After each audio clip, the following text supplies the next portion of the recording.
నాగర్ కర్నూలు జిల్లా వెల్గండ మండలం తిమ్మనోనిపల్లి గ్రామంలో దొంగలు రెచ్చిపోయారు. ఒకేసారి 7 ఇళ్లలో చోరీలకు పాల్పడ్డారు. ఇంటి తాళాలు పగలగొట్టి ఆయా ఇళ్లలో ఉన్న బంగారు నగలు, వెండి వస్తువులు, నగదును ఎత్తుకెళ్లిపోయారు. దీంతో బాధితులు గగ్గోలు పెడుతున్నారు.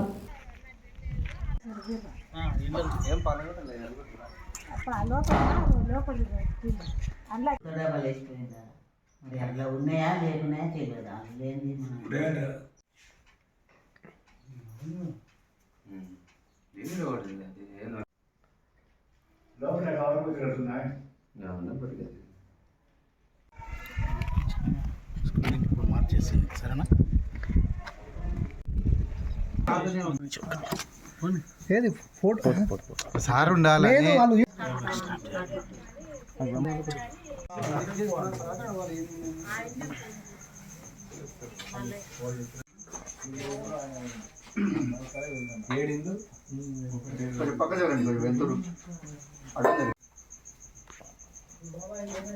నాలుగు తులాలు అవన్నీ ఉన్నాయి.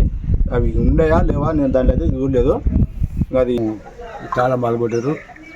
బంగారం పైసలు మానేమో ఉన్నది కానీ ఆమె తిని మా వాళ్ళ ఇంటికాడ పోయి పండుకున్నది. తాళాలు వేసినాయి. ఇక నైటు ఎవరు లేని టైం ఏ టైమో వచ్చి తాళాలు వల్ల కొట్టి ఇక మొత్తం గీరోలు అన్నీ మొత్తం సమానంగా ఇక్కడ చెదరం వేసారు. మార్నింగ్ వచ్చి చూస్తే తాళాలు ఎరగొట్టినాయి. ఇక అది పోలీసు వాళ్ళు వచ్చి కేసు చేసుకురు. ఇక ఏమైతే